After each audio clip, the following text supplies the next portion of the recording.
Bonjour Fréjo, Bonjour Évangéliste Rémi. bienvenue sur ma chaîne Vermisseau Jacob.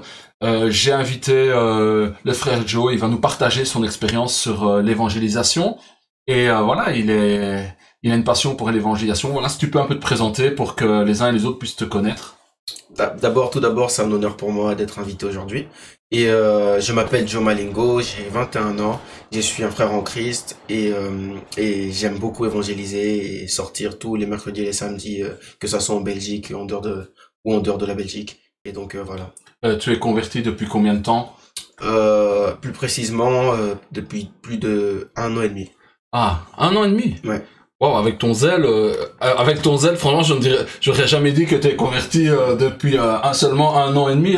Quand je vois ta façon d'être et oui, tu peux expliquer comment on s'est rencontrés, par quel canal on a fait connaissance? Ouais, bah tout d'abord, on s'est rencontrés grâce à un garçon que j'entraîne. Et ce garçon m'a ramené votre fils qui s'appelle Lucas. Hmm. Et on s'est rencontrés parce que je suis l'entraîneur de votre enfant. Voilà. Donc, Donc, vous voyez, je devais, pour que Lucas puisse réussir sa formation footballistique, on va dire, pendant le confinement, il était judicieux en fait de pouvoir continuer les entraînements malgré l'arrêt du foot. Et voilà, c'est Joe qui a entraîné mon fils, mais en même temps qui l'a influencé positivement avec la parole de Dieu pour asseoir sa conversion et sa marche avec Dieu. Donc vous voyez, j'ai été vraiment très béni parce que le frère Joe est vraiment un don pour moi, un don pour ma maison. Et voilà, il est plus qu'un entraîneur footballistique, c'est un entraîneur spirituel aussi, quoi. Voilà, on va dire ça comme ça. Voilà, oui. Donc, la Bible dit que toute chose concourt au bien de ceux qui aiment Dieu. Je suis au bénéfice de son ministère parce que vous voyez, quand on est parent, bien que je sois évangéliste, on est limité dans l'action par rapport à nos enfants, et nos enfants sont des fois plus influencés par quelqu'un qui est extérieur à la famille. c'est ça. Donc je peux dire que voilà, Joe a fait un travail d'évangéliste, de coach évangéliste à l'égard de mon fils, quoi. Oui. Et Ouais. voilà, il a impacté positivement. Voilà. Voilà, tu es de quelle origine? Je suis congolais. Je suis congolais. Ah, ok. Ouais. En alliance, moi je suis marié à une Congolaise, donc Ouais. c'est logique, c'est normal, quoi. C'est ça, ouais. Donc le petit Congo se retrouve ici encore à Namur, voilà. Amen. Et ta profession? Je suis étudiant déjà Mhm. et en même temps je suis footballeur. J'aime bien combiner les deux parce que les parents nous forcent à combiner les deux. Ouais. Mais sinon, je suis étudiant en droit Ah oui. et voilà. Ah ok, très bien. Et t'es rattaché à quel ministère? Euh... je le dis jamais ça. Je le Non? dis jamais. Mais je suis plus rattaché au ministère évangélique parce que j'aime bien aller dehors. Hmm. Mais sinon, j'aime bien le ministère. Je veux dire, t'es attaché à une assemblée, à une communauté, quoi. Oui, Ouais. à l'église La Chapelle de Mons. Ah ok. Et c'est une chapelle Church of God. Ah ok, Et voilà. donc, il y en a à Mons, à Lille et à Paris. Donc tu vas chaque fois jusque là-bas, en France? En France et à Lille. Enfin, je vais souvent à Lille, à Paris et tous les dimanches à Mons. Oui. Oh, ok, ça va. Ok. Voilà. Qu'est-ce que tu peux nous dire sur sur les différentes façons d'évangéliser?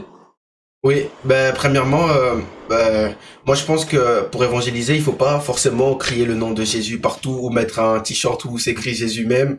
Mais je Ouais. pense réellement qu'il faut refléter l'amour du Christ. Que Mm. à chaque instant, nous devons refléter le caractère du Christ. Donc je pense que comme moi je le fais, j'ai ouvert une petite académie où je parle de Dieu, mais pas forcément en disant Jésus, mais à travers mon attitude, à travers ma façon d'être et à travers les petits conseils de mon expérience un peu. Mais Et quand tu parles de l'académie, c'est une académie de formation de training au football, voilà, quoi. Ouais. voilà. Ok. Et c'est là que j'évangélise, dans le sens où je leur montre d'abord qu'il faut Dieu avant tout. Mhm. Et toujours mettre Dieu à la première place. Mhm. Et voilà, et je pense qu'il faut évangéliser d'abord par l'amour, pour faut avoir l'amour d'évangélisation. Et il y a beaucoup plus de manières d'évangéliser, aller dehors, parler de Jésus. Mais il faut aussi vraiment, pour moi, la meilleure façon d'évangéliser, c'est refléter Christ. Vraiment. Donc avoir le caractère qui correspond Voilà. à l'enseignement de Christ, qui est l'amour en fait. Voilà. Ok. Voilà. Ouais. Mais quand j'avais accompagné une fois Lucas, j'avais vu qu'avant de commencer l'entraînement, tu fais une chose. Je prie. Tu les fais prier Ouais, aussi. je les fais prier Tu les aussi. fais prier. Même les musulmans, en fait, hein. Oui, oui. Même les musulmans doivent se mettre dans le cercle, se donner la main, qui prie Allah ou qui prie Jésus, Ouais. que t'importe. Mais on prie, quoi. Oui, oui. Ouais. Ah, Vas-y, ouais. parce que je me suis, déjà, c'est Dieu qui m'a donné le go Ouais. de commencer cette académie. Mhm. Et je pense que avant de faire quelque chose, il faut que je le remercie, que je mette son nom en valeur. Et donc, ce que je fais, c'est que je préfère prier avec tout le monde, parce que Mhm. déjà, la parole de Dieu dit là où 2-3 sont unis en son nom, sa présence est là.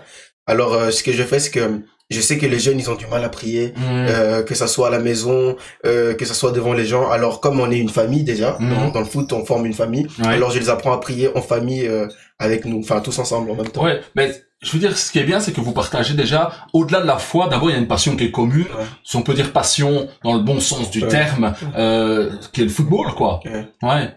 Ça. Et qu'est-ce que tu fais d'autre comme type d'évangélisation, alors à part à travers ton académie de foot? Je sors dehors. Ouais. Évangéliser tous les samedis et tous les mercredis. Je veux dire, dans les rues des différentes villes, quoi. Voilà, des différentes villes, hein, en France, en Belgique, peu importe. Et aussi, j'ai fait des vidéos Instagram Mhm. où j'édifie beaucoup de jeunes. Mhm. Je pousse beaucoup de jeunes à vraiment chercher à connaître Dieu. Pas vraiment, pas à se focaliser sur le Dieu de leurs parents, à connaître vraiment, à expérimenter leur Dieu. Mhm. Alors, j'évangélise beaucoup sur les réseaux sociaux. Ok. Et voilà. Tu vois une différence de terrain entre la Belgique et la France? Je sais que t'as côtoyé beaucoup de Français, beaucoup de Ouais, Belges. Quelle est la différence que tu as observée Bah, déjà, à Lille, il y a Ouais. beaucoup plus de musulmans. Ouais. Donc, il ok. y a beaucoup plus de musulmans et il y a beaucoup plus de peur. Ouais. Mais le truc, c'est que les musulmans sont plus disposés que les personnes qui ne croient pas en Dieu. Ah Parce oui. qu'ils sont plus à l'écoute, ils sont plus ouverts et donc Ah, ça ok. fait en sorte qu'ils sont plus facilement touchés également. Ah, gloire à Dieu, ouais, ouais. Exactement. Ah oui.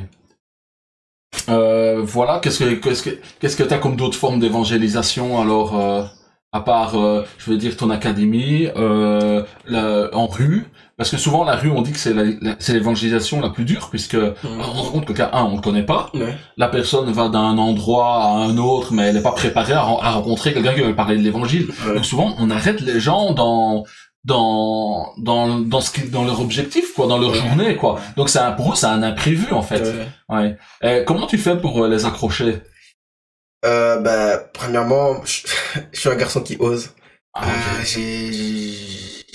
Je suis pas timide, enfin, grâce à Dieu. Ouais. Je suis un garçon qui ose juste manifester, donner l'amour de Dieu en fait. Je pense que c'est la chose la plus importante parce que moi personnellement, j'aurais aimé qu'une personne m'aborde dans la rue pour me parler de Jésus quand j'étais dans le monde.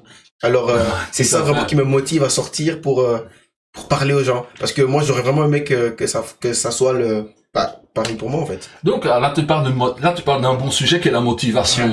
C'est vrai que moi aussi un jour quand j'étais converti, je priais, j'ai dit Seigneur mais pourquoi tu m'as pas converti plus tôt? Parce que quand je vois tout ce que j'ai dû subir en étant non renouvelé, non régénéré, mais le Seigneur m'avait montré qu'un jour il y avait un évangéliste au City 2 à Bruxelles qui nous avait évangélisé, mais nous j'avais 16, je crois que c'était 15-16 ans, on a rigolé, on l'a pas pris au sérieux en fait. Et le Seigneur me montrait que j'ai pas pris au sérieux la personne qui est là. Mais c'est vrai, en Belgique, pour rencontrer quelqu'un qui va nous annoncer vraiment l'évangile, c'est quand même plutôt rare. Oui, C'est plutôt rare. La France, il y a quand même plus un réveil spirituel. Il y a plus d'églises évangéliques quand même. Hein. Oui. Surtout que moi, je viens d'une famille chrétienne. C'est-à-dire que si une personne m'aborde dans la rue pour me parler de Jésus, je vais pas le repousser. Ah, ok. Donc je vais l'écouter et même en discuter parce que je pensais connaître. Donc, tu veux dire que tes parents étaient sont dans la foi, mais toi, tu n'étais pas encore converti, quoi. Non. Ah oui. Et ta conversion, c'est arrivé un peu... les circonstances, c'est arrivé comment? Premièrement, Dieu a fait vraiment... C'était vraiment petit à petit, en fait. Une fois, j'avais match et il y a un pasteur qui m'a appelé, c'était bizarre. Et il a prié pour moi avant mon match et j'ai trouvé ça bizarre aussi.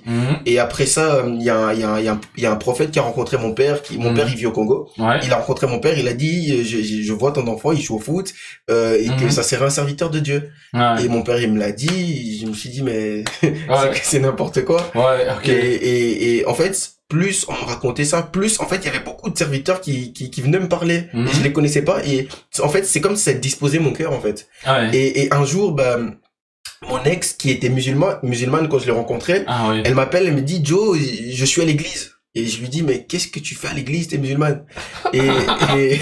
et le truc c'est que quand elle m'a appelé le soir après, elle m'a dit Joe, j'ai donné ma vie à Christ, Dieu m'a touché. Et moi, incrédule que j'étais, Mm. je lui dis mais Dieu ne peut pas toucher. Qu'est-ce que tu racontes? Dieu il est en haut, t'es en bas, pourquoi Dieu va te toucher toi? Mm. Et là elle me dit Joe, je te promets Dieu m'a touché. Et là elle m'a donné un verset biblique. Et dans ma chambre, j'avais une Bible que j'avais volée à l'école. Une Bible volée. Et donc, j'ai ouvert la Bible, Ouais. j'ai lu le verset, ça m'a fait ni chaud ni froid. Ouais. Et vu que j'étais une personne j'étais un peu curieux. Ouais. Alors, je tournais juste ma Bible et là, je tombe sur Stade et athlète. Et sportif que je suis. Ouais. Ça m'a frappé. Et quand j'ai commencé à lire, j'ai commencé à pleurer. Ouais. Ouais, souvent les conversions franches, nettes là, tout s'effondre et on pleure quoi. On sait pas pourquoi on pleure, mais on pleure surtout sur sa vie, sur on sait pas, mais on pleure quoi. C'est le brisement, c'est une forme de brisement. Notre orgueil est brisé Ouais. et il y a une transformation qui se fait. Sur le moment on comprend pas trop bien, mais on se laisse aller, mais on sait que c'est Dieu qui agit C'est quoi. ça, exactement. Ouais. Et alors, là, ta conversion, et puis qu'est-ce qui te motive encore à évangéliser, à aller vers les gens parce que tu disais que c'était parce que toi-même t'aurais voulu que quelqu'un vienne Ouais. provoquer le salut dans ta vie, te présenter Christ, donc c'est ce qui te motive à aller Ouais. vers les autres. Qu'est-ce que tu aimes encore dans l'évangélisation? Ben, c'est surtout le fardeau d'âme. Faut avoir ce fardeau parce que je ne veux pas que mon frère puisse mourir parce qu'on dit que celui qui n'a pas Christ périt. Ok, ouais. Et moi, je suis là justement parce que la parole dit que je suis la lumière. Et je suis là pour apporter la lumière dans le ténèbre. Et ça, c'est ma motivation. Je me dis, je dois apporter la lumière dans le ténèbre. Je dois. Ok. Ouais, ça c'est une très bonne motivation. On sait que ce fardeau-là, c'est Christ qui a ce fardeau-là. Il le transmet. Hein, mais on partage le fardeau parce qu'on l'a accepté, donc on a un fardeau pour un peu expliciter tout cela. Ce fardeau, c'est pas quelque chose qu'on doit créer. C'est une disposition de cœur que Jésus nous transmet, qui est la sienne en fait. Puisque nous avons l'esprit de Jésus-Christ, selon l'appel que Dieu nous donne, il nous communique une partie de son attention, de ses désirs, de son fardeau, et entre autres le fardeau des âmes. Donc, quand tu vois quelqu'un de perdu, tu dis c'est ton job. Ouais, je ne peux pas passer, je dois parler à cette personne, même si cette personne m'insulte, je sais que ce que j'aurais aimé va faire quelque chose un jour. Et donc voilà, je ne peux Amen. Et tu as un champ de mission, par exemple, parce que souvent dans les églises, certains enseignent que voilà, il y a des gens qui sont appelés plus vers les sans-abri, d'autres qui seront peut-être appelés plus vers les musulmans, d'autres qui sont appelés peut-être vers les Chinois, je sais pas. Voilà. Mais pour ça, il faut aller en Chine, tu vois. Voilà, mais voilà, il y en a qui sont appelés à aller vers l'Afrique. Voilà. Toi, tu vois dans le service que tu rends à Dieu dans l'évangélisation, est-ce qu'il y a, tu sens qu'il y a un domaine de prédilection ou tu vois que l'onction pour évangéliser opère le mieux, ou alors tu vois la diversité, t'es dans la diversité, je crois. Je suis dans la diversité parce que j'ai vraiment pris la parole de Dieu à cœur. L'Esprit du Seigneur est sur moi pour annoncer la bonne nouvelle aux pauvres. Pour moi, c'est les pauvres. Je dois annoncer la bonne nouvelle aux pauvres. Les pauvres, c'est ceux qui n'ont pas Christ. Et donc, je me dis, c'est tout le monde. Mais après, je vois beaucoup que quand je vais évangéliser, il y a beaucoup plus de musulmans qui sont touchés. Ah, ok. Plus, ouais. Ok. C'est ce qui me semblait. C'est pour ça que je posais la question. Mais c'est vrai que, voilà, il faut pas restreindre son champ d'évangélisation. Je pense qu'il faut pas le restreindre. Mais à un moment, on se rendra compte soi-même que, on a des facilités vers un certain domaine de la société.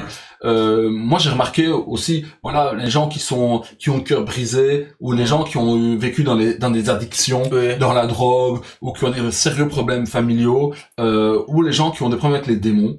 C'est parce que Dieu m'a appelé vers la délivrance. À un moment, ça se précise, quoi. C'est pas que on va vers ça, mais ça se précise, parce que je crois que, comme tu dis, quand on est conduit par l'esprit, poussé par l'esprit, on va vers une destinée que Dieu, au début, ça peut paraît pas très clair, mais plus on évangélise, plus on travaille, plus ça devient clair, quoi. Donc toi, t'as fait 1 an et demi, mais vous voyez ce qui fait je crois que ce qui fait la force de notre frère Joe, c'est parce que je crois que dès ta conversion, t'as parlé. Là, on sent ça. On n'a pas discuté de ça avant. On n'a pas discuté. Non, mais je crois que c'est ça qui fait la force, parce que moi, je me souviens, dès que j'étais converti, j'ai l'impression que j'avais découvert le secret du monde, quoi. Comme quelqu'un qui aurait découvert que, vous voyez, vous avez la révélation qu'il y a des extraterrestres. Une fois que vous êtes sûr que les extraterrestres existent, vous le dites à toute la planète, quoi. Voilà, mais nous, on a découvert qu'en fait, il y a vraiment une vie Et cette vie-là, c'est Dieu, c'est ses anges, c'est ses archanges. Il y a un royaume qui est là, et nous l'avons découvert parce que Dieu s'est fait connaître à nous. Yes. Et alors, on a envie de partager ça parce qu'on peut pas garder le secret pour nous tout seuls, quoi. Voilà. Qu'est-ce qui te motive encore? Qu'est-ce que tu aimes bien quand tu vois, il y a voilà, quand tu es dans l'action, quand tu es en train de parler aux personnes de l'évangile, qu'est-ce que tu ressens quand tu es en train de parler et surtout après quand tu as fini. Tu vois, quand tu as fini d'évangéliser, hein, et que tu rentres chez toi, qu'est-ce que tu ressens?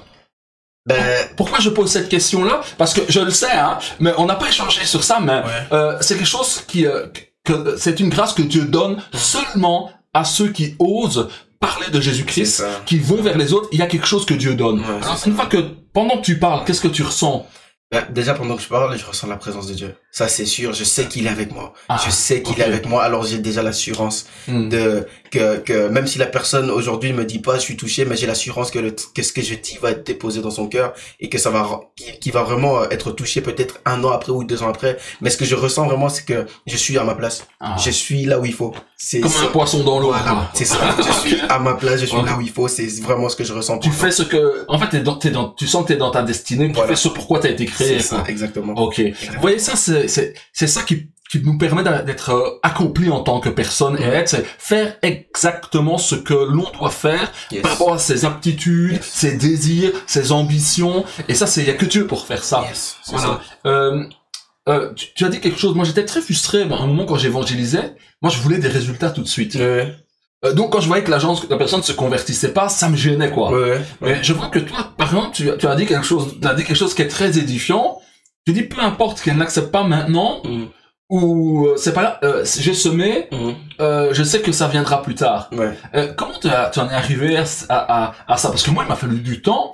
Des fois, j'étais très frustré parce que tu sais, quand on lit les évangiles, on a l'impression que les choses se font vite, mais en réalité, il y a la notion de temps, il y a la notion où la personne doit être convaincue de péché, puis il y a quelqu'un qui ne croit pas en Dieu pour qu'il puisse se convertir. Il y a tout un processus. Maintenant, on sait qu'il y a des conversions violentes qui se font du jour au lendemain, hein, mais il y a aussi des conversions qui sont progressives. Qu'est-ce qui t'a appris à réaliser que même si la personne n'était pas convertie, que tu as fait quand même un bon travail parce que tu as semé la parole. C'est les autres, on t'a enseigné ça ou alors c'est l'expérience? En fait, on va dire c'est l'expérience et l'enseignement. J'ai des très bons mentors qui m'encadrent dans l'évangélisation. Mais je pense aussi c'est le fait de quand tu parles à une personne et que cette personne n'est pas touché, tu rentres chez toi, tu te dis mais j'ai rien fait, j'ai pas accompli. Mais en fait, ces mentors ils m'ont dit mais en fait Joe, t'as fait la volonté de Dieu, t'as fait ce que Dieu voulait que tu fasses et Dieu fera après en fait. Et quand je lisais ma Bible, en fait je me voyais, j'ai appris à me voir comme l'arbre et je me dis que quand on sème quelque chose dans l'arbre, on la voit pas pousser comme ça.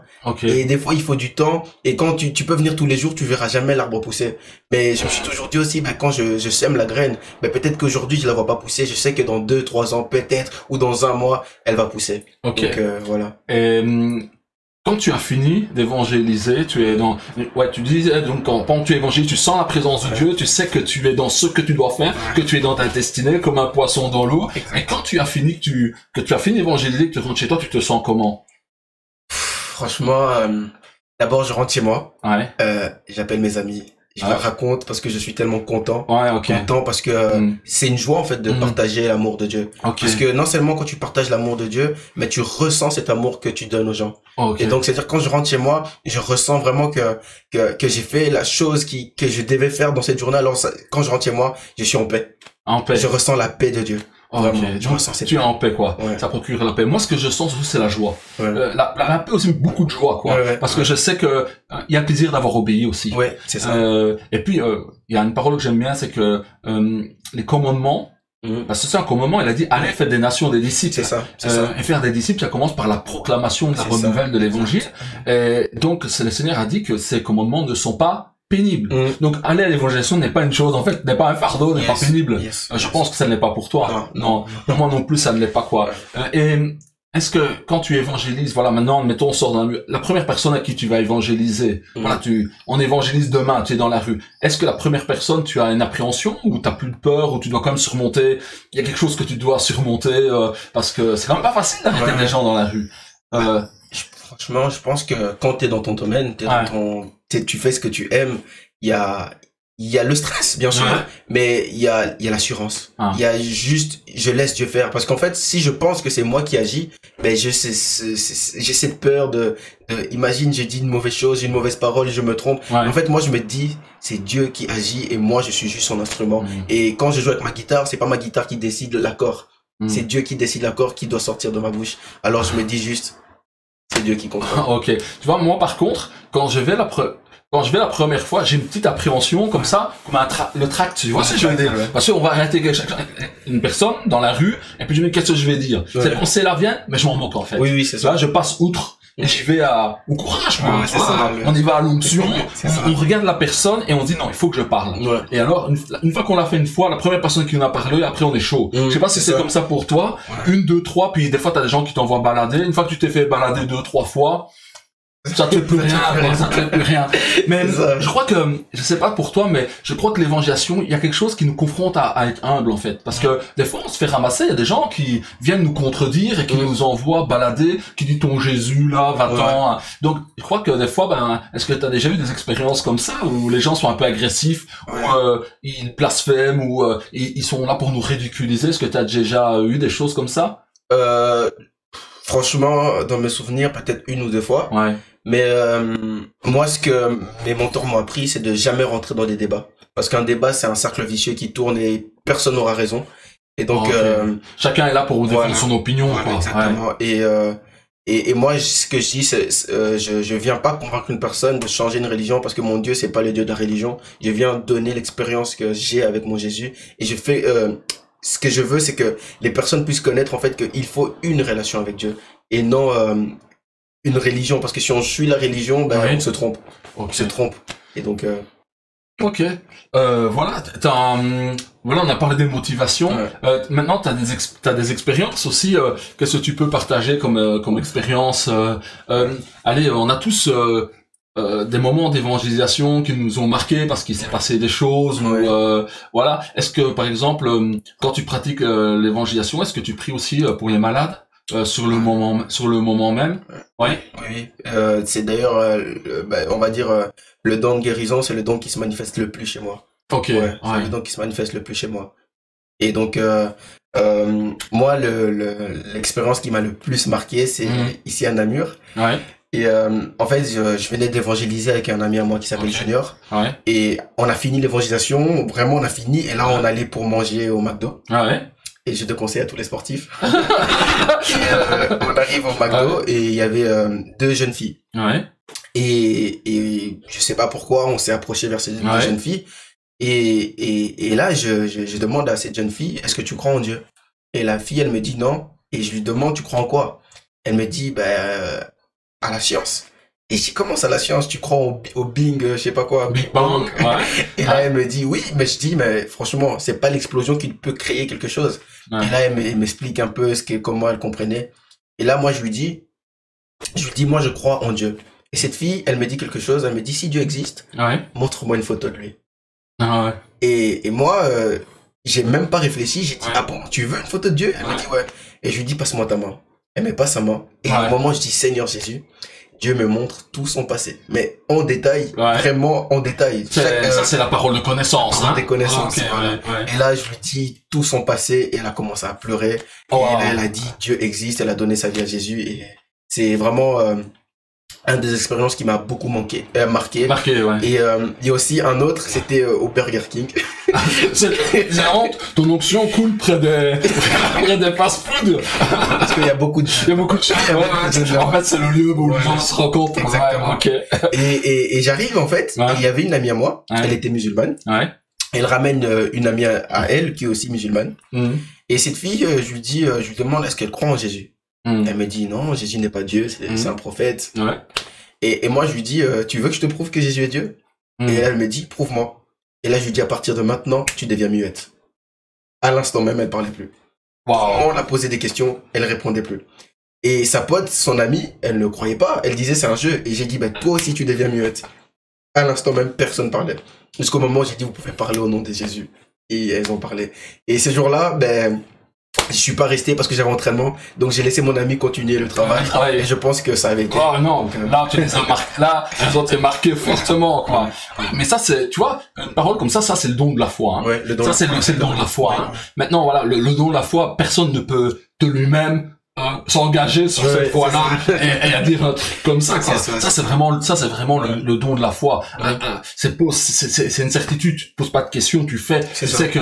Mais je crois que quand on s'engage comme un fou pour Dieu comme ça, Dieu est là derrière. C'est ça, exactement. Voilà. Dieu est là derrière, hein, il honore ça, quoi. Ouais. Vraiment, c'est un très bon témoignage. Yes, Une fois, on était à Namur comme ça, il y avait des Français qui étaient venus pour évangéliser. On parle à une première personne, proclame l'évangile. Et puis, il y en avait un qui buvait l'alcool à côté, et il a commencé à nous chambrer comme ça, et à blasphémer le nom de Jésus, il disait n'importe quoi. Et puis, il y avait une autre personne qui était là, on arrive près de cette personne, et cette personne, c'est elle qui nous a défendus. Elle a commencé à parler à la personne qui nous chambrait, et qui lui dit, ouais, arrête, tu vois bien qu'il est en train de nous parler, moi j'ai besoin d'entendre la parole de Dieu. Alors on se dit, mais qu'est-ce qui se passe? C'est les gens qui sont demandeurs, parce que quand tu parles à quelqu'un, souvent les gens sont à côté, et je sais pas si tu as déjà remarqué ça, tu parles à quelqu'un là, mais en fait, les autres à côté, ils écoutent, quoi. Et la fille, elle réclamait, dit, mais ils vont venir après toi, après si tu veux, mais laisse-le parler, elle ne dérange pas. Et là, on se dit, mais waouh, en fait, c'est quand on est sur la route, ou quand on est en campagne d'évangélisation, on se rend compte qu'il y a des gens qui ont faim. Yes. Il y a des gens qui ont vraiment faim. Et si on ne va pas sur le terrain, on peut pas remarquer ça, quoi. On peut pas remarquer. Donc, pour toi, pour l'évangélisation, est-ce que les miracles ou le surnaturel, pour toi, c'est accessoire ou c'est indispensable? Pour moi, c'est pas que c'est indispensable. Ouais. Mais si on a besoin, on va pas s'en gêner. On va pas s'en gêner. Exactement. Je sais pas pour toi, mais moi, j'aime beaucoup quand le surnaturel de Dieu arrive. Exactement. J'aime beaucoup quand ça décolle et qu'il y a ce surnaturel, cette onction qui nous porte et qu'il se passe quelque chose, une parole de connaissance. Parce que là, au moins, quand on part, on sait que la personne a vu. Yes, yes. Et donc, on peut dire que Dieu n'est pas avare de se révéler, en fait. Yes, c'est ça. Exactement. Qu'est-ce qu'il faut? Il faut qu'il y ait des personnes comme toi qui vont au front, quoi. Oui. Je pense que la parole le dit, hein, que la moisson elle est grande, mais il y a peu d'ouvriers. Et voici les signes qui accompagneront ceux qui ont... donc une fois qu'on s'engage, il y a des signes qui vont qui vont se produire, quoi, qui vont arriver, parce que il a garanti que voilà, il y a beaucoup de gens qui prêchent l'évangile. Il y a les témoins de Jéhovah, il y a les Mormons, il y a des catholiques, il y a plein d'églises évangéliques, mais en réalité, c'est Dieu qui décide de mettre des signes pour dire, voilà, ça, celui qui parle là, c'est mon envoyé, celui qui parle là, il prêche la parole que je veux qu'on prêche. Et à ce moment-là, on peut s'assurer qu'il y aura des signes, comme tu l'as expliqué, des signes puissants pour que les gens sachent que ce Dieu-là est réel et qu'il les aime, quoi. D'ailleurs, il y a une phrase que moi je disais souvent à mes amis. Je disais, ce que vous appelez surnaturel, pour Dieu, c'est le naturel. C'est le naturel de Dieu. C'est tout à fait normal. Et d'ailleurs, c'est une prière que j'avais fait. J'avais dit, Seigneur, je veux vivre ton surnaturel tous les jours de ma vie. Et j'ai pas peur d'oser demander le surnaturel de Dieu en étant dehors. J'ai pas peur que les gens dehors me disent, mais ce garçon est bizarre. D'ailleurs, quand je suis arrivé à Namur, tout le monde m'appelait marabout. Pendant 2-3 mois, on m'appelait marabout, on me voyait, on disait, oh, le marabout est là. Le marabout est là. Et d'ailleurs, ce qu'il faisait même, c'est que il commençait même à m'envoyer des gens. Cette fille est là, viens prier pour elle, viens parler avec cette fille. Parce qu'en fait, à chaque fois que je parlais à une personne, la personne, elle pleurait. Elle était touchée. Alors, on m'envoyait des personnes, on me disait, fais-la pleurer. Et mais le truc, c'est que ils étaient vraiment touchés après. Et comme on dit, toute chose concourt au bien de ceux qui aiment Dieu. Pour eux, de base, c'était un jeu, mais ils ont vraiment été touchés après. Ils ont vraiment été touchés. Parce que, au fond, quand on pleure, c'est quand notre âme est profondément touchée. Quand on est touché par la présence de Dieu, touché parce qu'on se rend compte que ce Jésus est vraiment le Messie, qu'il est Dieu, on est touché. Et le but de l'évangile, c'est d'être touché par Dieu, quoi. Et quand on est touché par Dieu, c'est indélébile, quoi. Hein, on peut pas ne plus faire comme si on savait pas, en fait. C'est ça. Exactement ça. Tu as encore une expérience à partager pour encourager les uns et les autres à évangéliser? Franchement, j'ai beaucoup d'expérience. C'est énorme. J'ai beaucoup d'expérience. Mais l'expérience qui me vient là, actuellement, j'en ai beaucoup. Mais une fois, j'ai évangélisé une musulmane à Namur. Et elle avait le cœur dur. C'était impossible de l'atteindre. Et à cette époque-là, j'étais avec mon ex. Et mon ex, elle, c'était une femme de prière. C'est une femme de prière. Et ce qu'on faisait, c'est qu'on évangélisait en groupe. Je ramenais mon ami junior, mon ex et moi et sa petite sœur. Alors on sortait ensemble, on parlait aux jeunes. Et comme on est jeunes, les jeunes se laissaient facilement aborder. Et là, cette jeune musulmane, elle a eu une parole de connaissance de mon ex, une parole de connaissance de Junior, une parole de connaissance de moi et de sa petite sœur, et elle a été touchée, directement touchée. Et le truc, c'est que la parole de connaissance que mon ex avait sortie, c'était une parole, genre, personne savait. Personne pouvait savoir. Personne ne pouvait savoir à part elle. Tu sais que, on t'a pas dit que t'avais un esprit de python ou un truc comme ça, à un moment? Parce que tu sais, avec ces histoires de paroles de connaissance, tu sais, il y a des mouvements évangéliques, certains chrétiens, ils ont du mal avec ça. Pour ça qu'on t'appelait marabout. Tu sais, j'ai eu ça aussi à un moment, on dit qu'on pense que t'as un esprit de python, parce que les chrétiens, ils pensent qu'il y a seulement le diable qui peut, ou qu'il y a seulement les devins, ou tu vois, qui peuvent être précis. Enfin, moi, je sais que notre Dieu est un Dieu de précision. On est plus précis que les marabouts ou les esprits de python, parce que il faut se dire que l'onction qui est là, c'est pour révéler Christ quand même. C'est pour mettre la gloire sur Christ. Et puis voilà, on commence pas à prophétiser à n'importe quel moment non plus. C'est un partenariat avec le Saint-Esprit. Ça a toujours un but. Voilà.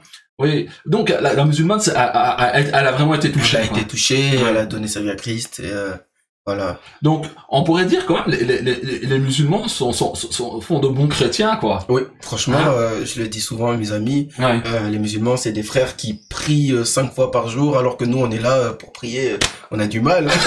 On a du mal. Ils sont disciplinés. Ils sont vraiment disciplinés, ils cherchent leur Dieu, vraiment. Et j'encourage même à tous les chrétiens de commencer à prier. Ok. Ouais, comme les musulmans, comme les musulmans, au moins d'avoir la rigueur qu'ils s'imposent.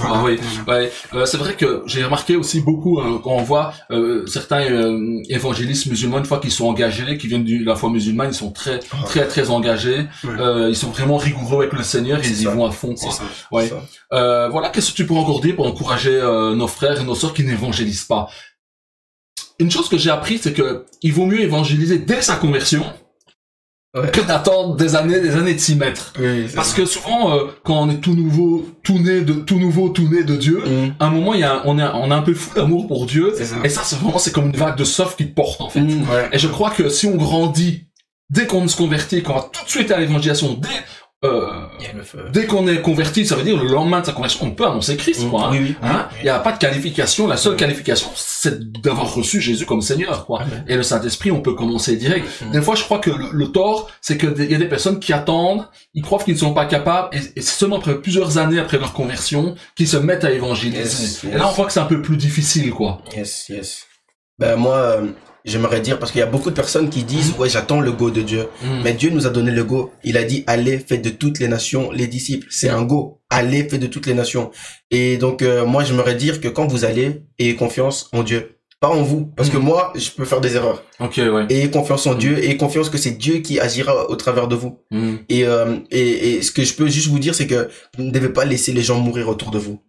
Donc, allez, faites de toutes les nations les disciples et emmenez votre lumière au monde. Donc ça veut dire que quelque part tu te sens responsable du sort de ceux qui t'entourent, en fait. Exactement. Je ne peux pas, c'est comme si j'étais un assassin de voir les gens mourir et les regarder. Non-assistance à personne en danger. Devant le jugement éternel de Dieu, quoi. Exactement. Donc voilà, c'est les faire échapper au jugement qui va venir, quoi. Parce qu'à un moment, le jugement de Dieu va venir. Il est dit, il est donné à l'homme de mourir une seule fois, après quoi vient le jugement. Et avoir Christ, c'est être sauvé de cette heure terrible qui sera le jugement de Dieu, voilà, quoi. Parce que voilà, rejeter le salut de Dieu, ça sera un gros problème. Les personnes qui rejettent le salut de Dieu, après, quand on est mort, qu'on est de l'autre côté, ben là, les jeux sont faits, quoi. On sait plus s'en sortir, quoi. C'est maintenant que tout se joue. Le temps est donné pour pouvoir se repentir, changer de vie et venir à Jésus-Christ. Alors, est-ce que tu as un secret, quelque chose, vous savez, il y a des topics, on dit qu'il y a un secret, quelque chose qui peut nous aider, qui peut aider ceux qui nous écoutent à exceller dans l'évangélisation? Premièrement, faut pas avoir peur de se tromper. Exemple dans la parole de connaissance. Parce que au début, t'es pas précis. Parce que t'as pas cette sensibilité à la voix de Dieu, à l'écoute de Dieu. Au début, t'es pas précis, alors faut pas avoir peur de se tromper. Et deuxièmement, moi je me dis, si ça marche pas, c'est pas moi. Parce que moi je dis que c'est Jésus qui guérit. Si moi je prie pour une personne, cette personne ne guérit pas, c'est Jésus, c'est pas moi. Ok. Donc j'enlève toute la responsabilité. Ok. Mon secret, c'est vraiment ça, c'est que je me dis, c'est Jésus qui fait tout et que je ne dois pas avoir peur de me tromper, que me tromper, c'est normal, ça arrivera de me tromper, mais je dois juste me focaliser sur ce que Dieu me demande de faire. Mais je crois qu'il y a un domaine où tu peux pas te tromper, c'est dans l'intention. Ouais, c'est ça. Ton intention est pure, quoi. Ouais. L'intention est pure, quoi. C'est ça. Parce que voilà, quand tu évangélises pour conduire les gens à Jésus-Christ, l'intention est pure, quoi. Voilà. C'est vrai que les dons ou la capacité, c'est quelque chose qui se développe, quoi. Exactement. Donc, t'es converti depuis 1 an et demi, je veux dire, mais il y a 1 an, tu n'annonçais pas l'évangile comme aujourd'hui. Comme aujourd'hui, exactement. Tu as évolué, alors. Oui, exactement. Okay. J'ai beaucoup évolué parce que j'ai beaucoup plus de connaissances, connaissances de la parole, et aussi beaucoup plus de sagesse, parce que quand tu passes du temps avec le Saint-Esprit, ben c'est l'esprit de sagesse, et donc tu commences à acquérir beaucoup plus de sagesse, en plus d'avoir des mentors qui sont là autour de toi, et donc tu le fais avec une certaine maturité spirituelle. Ok. Et aussi, est-ce que à force d'aller au contact des âmes, est-ce que tu n'as pas appris à connaître mieux les âmes aussi? Dans leur détresse, dans leur souffrance, dans leur peine, des choses comme ça. Donc voilà, est-ce qu'on peut dire que le fait que tu t'es mis à évangéliser comme tu le fais, est-ce que ta compassion a grandi pour les âmes pendant l'évangélisation? Tu vois ce que je veux dire, quoi? Parce qu'il y a des gens, ils pensent qu'il faut d'abord avoir la compassion pour annoncer l'évangile. Mais certains disent que non, la compassion, elle viendra pendant que tu es évangélisé. Oui, parce que des fois, tu vois les personnes sourire dans la rue, et dès que tu les abordes, tu vois en fait que ces personnes souffrent intérieurement. Et quand ces personnes te racontent leur vie, ben t'es touché, ça te fait mal au cœur, et tu veux aider cette personne. Et en fait, après, à un moment donné, tu te dis, mais il y a beaucoup de personnes qui sourient dans la rue. Et peut-être que ces gens-là cachent quelque chose aussi. Alors, ça fait en sorte que quand tu vois une personne dans la rue, tu te poses déjà des questions. Est-ce que cette personne se sent bien? Est-ce que cette personne est heureuse? Est-ce que cette personne... Alors, ça te donne vraiment cette compassion, oui. Ça te donne l'envie d'aider ton prochain, vraiment. Donc, on peut dire que tu te considères comme la lumière et le sel. Oui. Donc, quand tu rencontres la personne, dans l'évangélisation, je crois que c'est, on sent qu'on apporte du sel, donc on redonne du goût à la vie aux gens, et on dissipe leurs ténèbres parce qu'on est la lumière. Est-ce que c'est ça que tu vis dans l'évangélisation? Oui. Oui, c'est mon identité. Je suis la lumière du monde et le sel de la terre. Voilà. Certains pourraient penser que c'est prétentieux, mais c'est normal. C'est une chose que l'on vit, quoi. Parce que les gens sont dans les ténèbres, ils sont enfermés dans des problèmes, enfermés dans l'ignorance. Et quand on explicite certaines choses, les gens comprennent d'où viennent leurs problèmes et ils voient la solution qui est Jésus-Christ, en fait. Exactement. Amen. Yes. Voilà, maintenant, qu'est-ce que tu peux dire encore pour encourager les personnes peut-être qui sont à mal d'encouragement ou qui auraient besoin de quelque chose, d'une parole pour s'y mettre, en fait? Parce que tu vois, il y a les personnes, mais aussi il y a des églises, tu sais, il y a des assemblées qui n'évangélisent pas. Et pendant ce temps de Covid, est-ce que ton évangélisation a diminué? Ou alors tu as augmenté ou tu as dû t'adapter? Comment tu as passé ce moment de Covid en tant que serviteur de Dieu? Comment tu as passé ça? J'ai dû m'adapter sur les réseaux sociaux parce qu'avant j'avais pas les réseaux sociaux. Avant j'étais juste un homme de terrain, dehors.